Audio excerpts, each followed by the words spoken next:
Hi, Sean here again. We're into Module 9, which is all about the prospect qualification process. Now, not every sales process actually requires a step, but if you are selling something that requires an active input from a salesperson, then pre-qualification is very powerful and time efficient.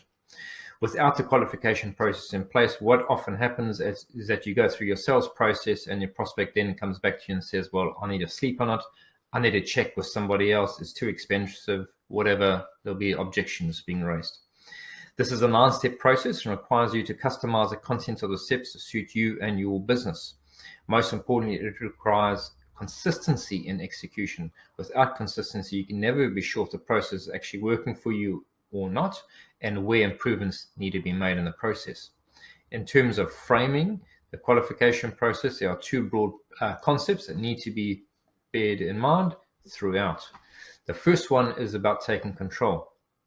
In terms of your own disc profile and your behavioral tendencies, this could be either difficult or easy for you. And also depending on your prospects, it could be a challenge for you or not a challenge for you. What control really means is that you're controlling the content that is to be discussed. You're controlling the time allocated, and you're building a relationship that you are the knowledgeable authority that can be trusted. An effective analogy that I like to relate to in terms of this is an army going to war, or even a sports team going to win a major tournament. In both cases, strong leadership is required. No matter how opinionated, dominated, or meek-mild the troops or team are, they all respect and trust the wisdom and the direction of the input from the leader. In the sales world, you are the leader, you are the guide, and you are the knowledge and the key to their desires. The second part is around the mindset. And we're needing to build a strong desire for the product or service that you're offering. Unless you deliberately control this process, you can never be sure of what the true needs are of the prospect. And although we are not digging into the needs analysis deeply at this stage, what we do want to do is to create the right atmosphere so that during the consultative sales process, which comes next, they are prepared and willing and committed to delve into their needs.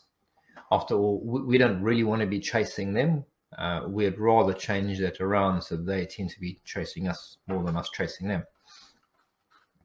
This graph here, I don't know if you've seen anything similar to this before, but it does illustrate the prospect journey in terms of their desire for whatever it is that you want.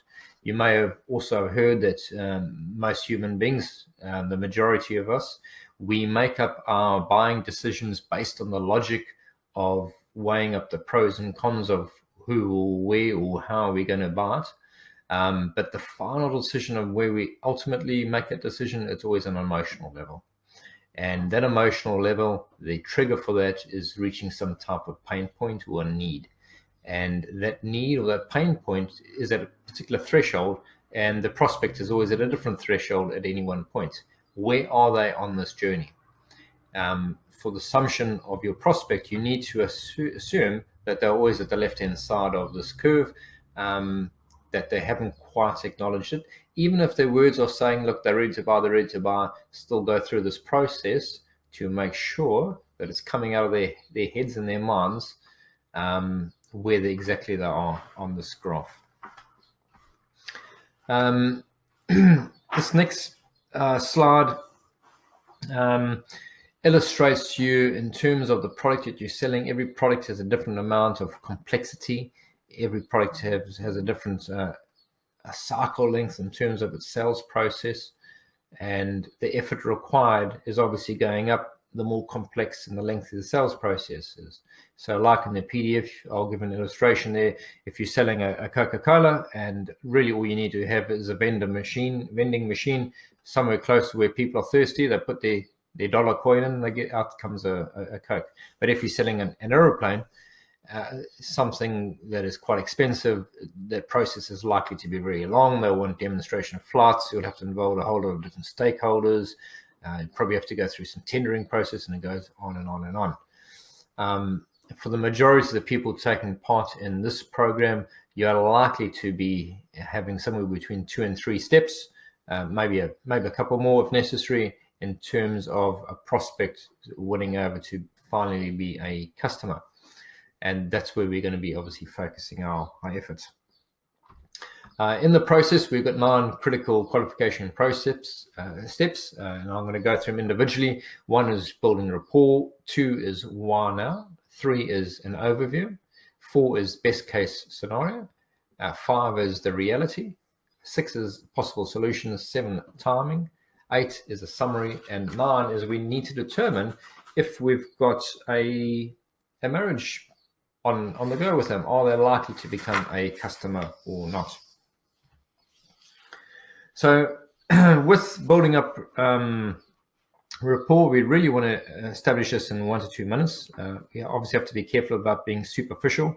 Assuming that you've been in the sales game for a period of time, this probably comes quite naturally to you.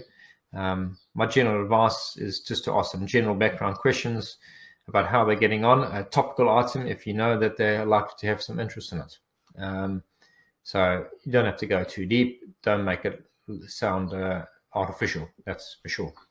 The second step is the why now. This is really important and is usually missed out by most people during the sales process. What we're wanting to do is we're wanting them to start acknowledging any possible pain points. Because the report, your rapport with them is still relatively new and fragile, they may not have opened up. They may not give you the right answer now, or they may bluff you. But from my experience, most of them open up immediately and they'll tell you exactly how it is in terms of if this is a good time for them to be dealing with your product or your service. The motive of this question is to really build acknowledgement about the need, and for us to get them to express it rather than us telling them that this is what you're needing right now. The step number 3, this is often the step that's most difficult to control. Ideally, it should be taking 2 to 3 minutes, and it's really a snapshot from them about the situation in relation to the overall overview of where they are. If you don't control the step, then they tend to go waffling off for ages, and it's quite a dangerous situation for you. What often happens is that you can actually lose the whole process during this. They almost talk them out of the problem, talk them out of the solution, and you have no control. They have complete control.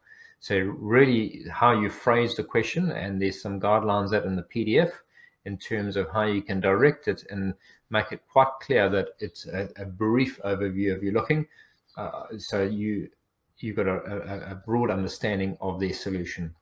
Of their setup. They needing to know that you understand the basics about their situation for you to move forward. Step 4, best case. Here we really want to jump into a positive mindset, and you have to help them draw out what is the future ideal state. If necessary, you can build up a little bit of aspiration if they happen to be a little bit downtrodden or negative. But what is the best possible outcome for the future in relation to what you're offering? Again, limit this to 1 to 2 minutes. Step 5 is the reality. Here we don't really want to delve into the past problems or challenges they may have had. Those were in the past. What we're wanting to really draw out are some of the potential roadblocks or challenges they're going to encounter in the future that's in relation to your product or service. You can start your questioning fairly general, and if you don't go down a path that is related to what you offer, then simply rephrase your question so it does.